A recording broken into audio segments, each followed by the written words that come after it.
যুবক ভাইয়েরা, ইমানদার ছিলেন বাদশাহ আব্দুর রহমান, যার জীবনে কোনদিন তাহাজ্জুদ নামাজ কাজা হয়নি। সালেহা এমন দিনদার নেই নারী ছিলেন যার জীবনে কখনো 5 ওয়াক্ত নামাজ কাজা দূরের কথা তাহাজ্জুদ নামাজ ছুটে যায়নি।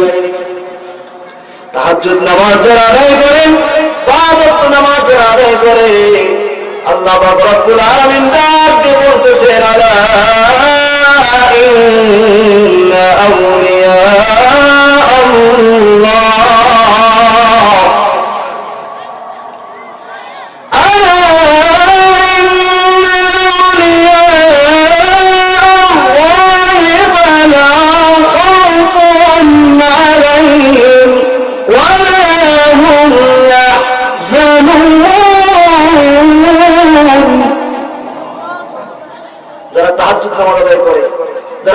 নামাজ আদায় করে, আল্লাহ আলা ইন্না আউলিয়া আল্লাহ, ও আমার বান্দারা, ও আমার বান্দারা, যারা তাহাজ্জুদ নামাজ আদায় করে, 5 ওয়াক্ত নামাজ আদায় করে, তারা হচ্ছে আল্লাহ পাক রব্বুল আলামিনের ওলি আউলিয়া। সুবহানাল্লাহ। গাঞ্জাখোর, নেশাখোর, বিড়িখোর, সিগারেট খোর এখানে আউলিয়া বলা হয় নাই। যারা তাহাজ্জুদ নামাজ পড়ে, 5 ওয়াক্ত নামাজ আদায় করে, তাদেরকে বলা হয়েছে আউলিয়া। ইসলামের ইতিহাস থেকে মনোযোগ সহকারে শুনে। এই যে যখন ছোট ছোট দলগুলো সমস্ত দল একজোট হইলেন, জোটটার নাম হচ্ছে ঐক্য জোট। কি জোট? কি জোট? ঐক্য জোট। ঐক্য জোট হবার পরে এবার আন্দোলন শুরু হয়ে গেল। সম্মানিত হাজির, ঐক্য জোট হওয়ার পরে মিশরের বাদশাহ আব্দুর রহমানের বিপক্ষে তারা হামলা শুরু করে দিলেন। এক পর্যায়ে সেনা প্রধানের কাছে চলে গেলেন। সেনা প্রধান বলছে বাদশাহ আব্দুর রহমানকে যদি ফাঁসি দেওয়া না হয়, তার আস্তে আস্তে আমাদের যা আছে সমস্ত কিছু শেষ হয়ে যাবে, মানুষগুলো ইসলামের পথে চলে যাবে। সেনা প্রধান বিধর্মী ছিলেন, ইসলাম বিদ্বেষী ছিলেন, কোরআন হাদিস বিরোধী ছিলেন। এই কারণে তিনি যখন ঐক্য জোটের মহামানুষগুলোকে, শয়তানের মহামানুষগুলোকে যখন কথা বললেন, বলেন তো এবার সেনা প্রধানের কিছু কোথায় এবার আশ্বাস পেয়েছে? বলেন এদের শক্তি বাড়লো না কমলো? বাড়লো না কমলো? শক্তি বেড়ে গেল।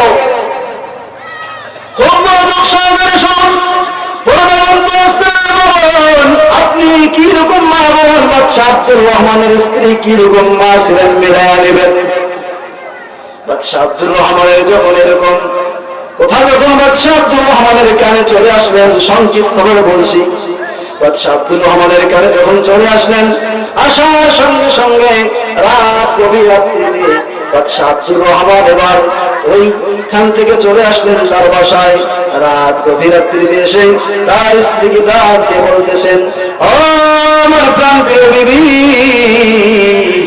এই জমিনে আমার ঘুমার আর কোনো সময় নেই, মিশরের এই শহরে আমার ঘুমার আর কোনো সময় হবে না, সুযোগ হবে না। স্ত্রী, এখনই তুমি উঠো, এখনই তুমি ঘুম থেকে জাগ্রত হও। আর 2টি সন্তান রয়েছে, আমার এই সন্তান দুটিকে তুমি জাগ্রত করো। তার স্ত্রী বললেন, প্রাণপ্রিয় স্বামীরে কি হয়েছে বলুন তো ভালো করে খুলে। যে স্ত্রী এতক্ষণ পর্যন্ত কথা বলার কোনো সুযোগ হবে না, দ্রুত আপনি ঘুম থেকে উঠেন, এখনই আমরা এই দেশ থেকে চলে যাব, এই দেশে আমরা থাকবো না, এখনই এই দেশ থেকে আমরা অন্য রাষ্ট্রে চলে যাব। দেখি আল্লাহ পাক রব্বুল আলামিন আমাদের জন্য ভাগ্যে কি রেখেছেন। ইমানদার মুমিন মুত্তাকি যারা, তারা কিন্তু পৃথিবীর সমস্ত শক্তি যদি একাকার হয়ে যায়, একমাত্র আল্লাহ রাব্বুল আলামিনকে খুশি করার জন্য ফাকাদ ইস্তাকবারাল ঈমান, তারা আল্লাহ রাব্বুল আলামিনকে খুশি করার জন্য মৃত্যু যদি চলে আসে, তারা ফাঁসির কাস্টে তারা ঝুলবে, কিন্তু কখনো বাতিলকে সমর্থন করবে। বাতিলকে সমর্থন?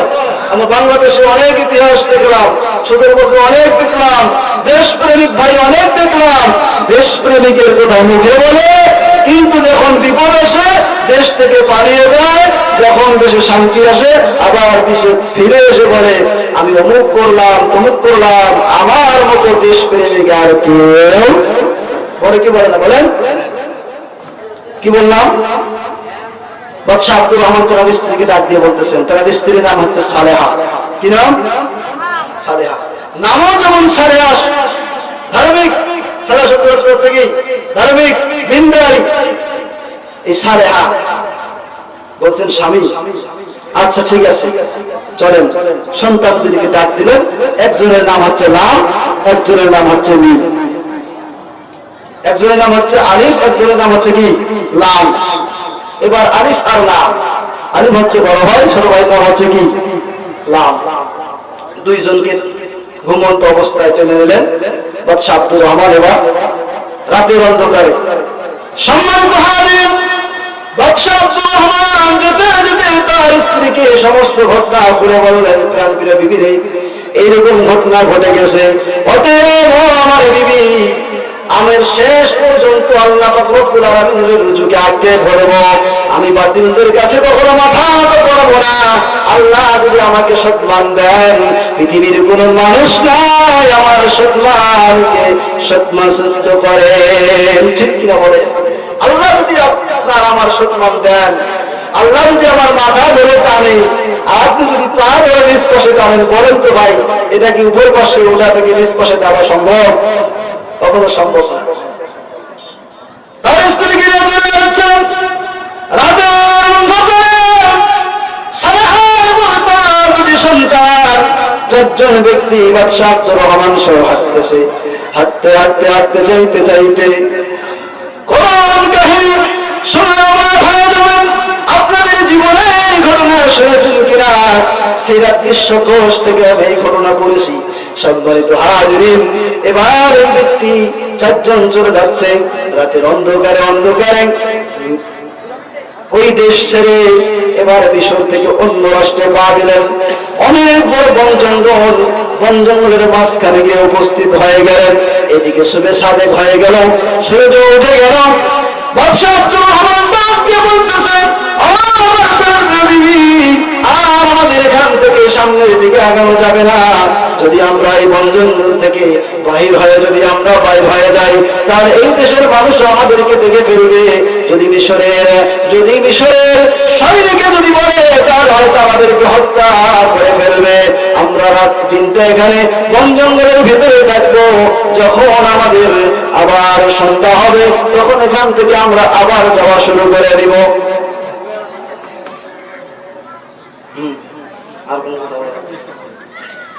যখন সন্ধ্যা হবে আবার, তখন আবার আমরা কি করব? এখান থেকে বাইরে হয়ে আবার হাঁটা শুরু করব। ইমানদার ছিলেন বাদশাহ আব্দুর রহমান, যার জীবনে কোনদিন তাহাজ্জুদ নামাজ কাজা হয়নি। সালেহা এমন দিনদার নারী ছিলেন, যার জীবনে কখনো পাঁচ ওয়াক্ত নামাজ কাজা দূরের কথা তাহাজ্জুদ নামাজ ছুটে যায়নি। তাহাজ্জুদ নামাজ যারা আদায় করে, পাঁচ ওয়াক্ত নামাজ যারা আদায় করে, আল্লাহ পাক রব্বুল আলামিন ডাক দিয়ে বলতেছেন, আলা ইন্না আউলিয়া আল্লাহ, আলা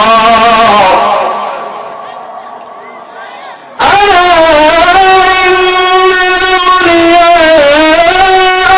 আল্লাহি ফালা খাউফুন আলাইহিম ওয়ালা হুম ইয়াহজানুন। যারা তাহাজ্জুদ নামাজ আদায় করে, যারা পাঁচ ওয়াক্ত নামাজ আদায় করে, আল্লাহ আলা ইন্না আউলিয়া আল্লাহ, ও আমার বান্দারা, ও আমার বান্দারা, যারা তাহাজ্জুদ নামাজ আদায় করে, পাঁচ ওয়াক্ত নামাজ আদায় করে, তারা হচ্ছে আল্লাহ পাক রব্বুল আলামিনের ওলি আউলিয়া। সুবহানাল্লাহ। গাঞ্জাখোর, নেশাখোর, বিড়িখোর, সিগারেট খোরদের এখানে আউলিয়া বলা হয় নাই। যারা তাহাজ্জুদ নামাজ পড়ে, পাঁচ ওয়াক্ত নামাজ আদায় করে, তাদেরকে বলা হয়েছে আউলিয়া। সুবহানাল্লাহ বলবেন না? এই আউলিয়াদের কি নাই? একদম কোনো ফালা খাউফুন আলাইহিম, তাদের কোনো ভয় ভীতি কোনো নাই। ওয়ালা হুম ইয়াহজানুন, তাদের কোনো চিন্তাও থাকবে না, ভয়ও নাই আর চিন্তাও নাই। এই বিষয়ে আলোচনা করতে কমসে কম 2 ঘন্টা, আমার অল্প হয়ে যাবে, ওইদিকে যাবো না।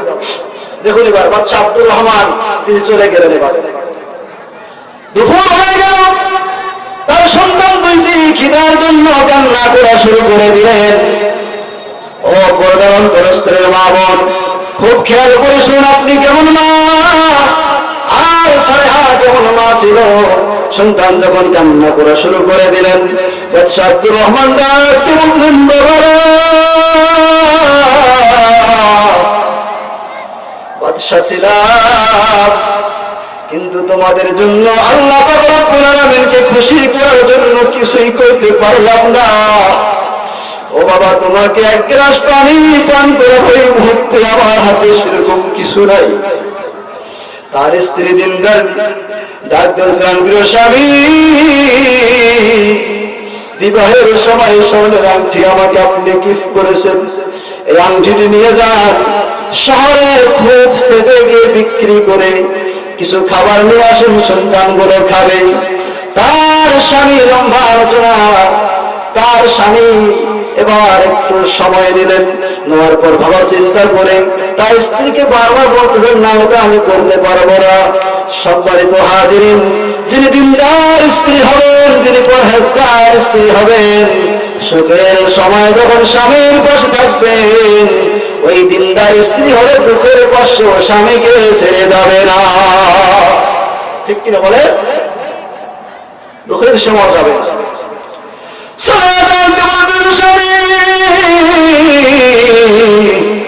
সুখের সময় তোমার সঙ্গে ছিলাম, দুঃখের সময় যদি তোমার সঙ্গে না থাকি, আল্লাহ বেজার হয়ে যাবে, আল্লাহ আমার উপর নারাজ হয়ে যাবে। আমি তোমাকে অনুরোধ জানাচ্ছি, আংটিটি আপনি নিয়ে যেয়ে বিক্রি করেন। আংটিটি নিয়ে গেলেন। বাদশা কি এবার খাবার আনার জন্য চলে গেলেন। লম্বা আলোচনা, আপনারা বুঝলেন না, আমিও বুঝতে পারলাম না। লম্বা আলোচনা দেখেন, বাদশা এবার খাবার আনার জন্য কি করলেন, চলে গেলেন। এইদিকে সালেহা বলতেছেন, স্বামী যেহেতু খানা আনতে গেছে, আমি অন্তত পানিটা নিয়ে আসি। বলেন, পানি আনার মতো কি কোনো পাত্র আছে তার কাছে? কোনো পাত্র নেই। তিনি চলে গেলেন। সালেহা চলে গেলেন নদীর কাছে, সাগরের কাছে চলে গেলেন। সাগরের কাছে গিয়ে শাড়িটা একটা আসল সাগরের উপরে দিলেন, পানিতে দিয়ে ভিজে নিয়ে পানিটা দিয়ে চলে আসলেন। এইরকম সময় সাগরের তীরে একজন সওদাগর, এই সওদাগর সালেহাকে দেখতে পাইলেন। সালেহাকে দেখার সঙ্গে সঙ্গে এই সওদাগর অবিবাহিত ছিল, দেখার সঙ্গে সঙ্গে সুন্দরী নারীকে পছন্দ করলেন। সওদাগর এবার চলে আসতেছেন। আসার সময় সওদাগর খুব দ্রুত ড্রাইভারকে বলছে, দ্রুত চালাও, এই নারীকে ধরতে হবে। বন জঙ্গলের ভিতরে এত সুন্দর নারী আমার জীবনে চোখে দেখিনি, এই সুন্দর নারীকে আমাকে ধরতে হবে, এনার পিছন ধরতে হবে। পিছনে পিছনে এবার চলে আসতেছেন, পিছনে পিছনে চলে আসলেন। এবার সন্তানদেরকে পানি এগুলো পান করাবেন। এইরকম সময়, এরকম মুহূর্ত সময়ে সওদাগর এসে সালেহাকে বুকের সঙ্গে জড়িয়ে ধরেছেন। সালেহাকে বুকের সঙ্গে জড়িয়ে ধরলেন।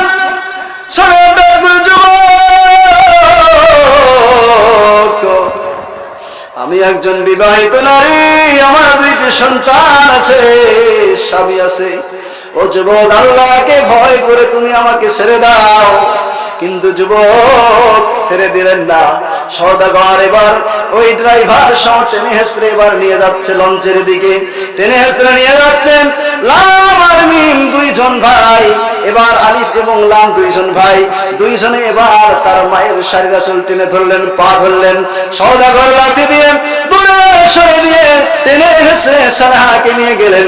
নিয়ে যাওয়ার পর এবার যখন সালেহাকে দেবার যখন এই লঞ্চে তুললেন, লঞ্চে তোলার সঙ্গে সঙ্গে সন্তান দুটি আরো বেশি করে কান্না করা শুরু করে দিলেন। এইদিকে বাদশা আব্দুর রহমান এসে দেখে, যেইখানে তারা তাবু করেছেন, যেই জায়গাটিতে তারা শিবির করেছে, ওই শিবিরের ভিতরে, তাবুর ভিতরে সালেহা নেই, তার দুইটি সন্তান নেই। আব্দুর রহমান এবার চিন্তায় চিন্তিত হয়ে গেলেন। সম্মানিত হাজিরিন, খুব খেয়াল করে শুনুন। আব্দুর রহমান বাদশা এবার যখন চিন্তায় বিভোর হয়ে গেলেন, চতুর্দিকে খোঁজাখুঁজি শুরু করে দিলেন। কান্নার আওয়াজ আব্দুর রহমান বাদশার কানে চলে আসলেন। আসার সঙ্গে সঙ্গে দৌড় দিয়ে সন্তান দুটির কাছে গেলে, বাবা তোমরা কি কারণে কান্না করতেছো? তোমার মা কেন দেখতেছি না? তোমার মা কোথায় গেল? সন্তান দুইটি কান্দে কান্দে ডেকে ডেকে হুঁশিয়ে বলতেছে, বাবা আপনি একমাত্র আল্লাহকে খুশি করেন, আমাদের দেখা বাদ দেন। আল্লাহকে খুশি করার জন্য আমাদের মাকে হেরাইলাম, আমরা আমাদের রাষ্ট্র হেরাইলাম। বাদশা আব্দুর রহমান বললেন, বাবা মুমিন মুত্তাকি হতে হলে ফালা খাউফুন আলাইহিম ওয়ালা হুম ইয়াহজানুন, কোনো চিন্তাও করা যাবে না, কোনো ভয়ও করা যাবে না। বাবা তোমরা ধৈর্য ধারণ করো। বলতে বাবা ওই লঞ্চটা যাচ্ছে, ওই লঞ্চটাতে আমার মা আছে। সম্মানিত হাজিরিন, সংক্ষিপ্ত করে বলতেছি, লম্বা আলোচনা। এবারে দেখুন সবাইকে যখন নিয়ে গেলেন, একজন চলে গেল, আর মাত্র কয়জন থাকলেন? তিনজন। বাদশা আব্দুর রহমান, বাদশা আব্দুর রহমান এবার তার সন্তানদেরকে বলতেছেন, বাবা এই সাগর আমাদেরকে পাড়ি দিতে হবে, আমাদের হাতে কোনো লঞ্চ নাই, কোনো স্টিমার নাই, কোনো নৌকা নাই। বাবা আমি দুইজনকে একসঙ্গে নিয়ে যেতে পারবো না, বলুন তো বাবা এখন আমি কি করব?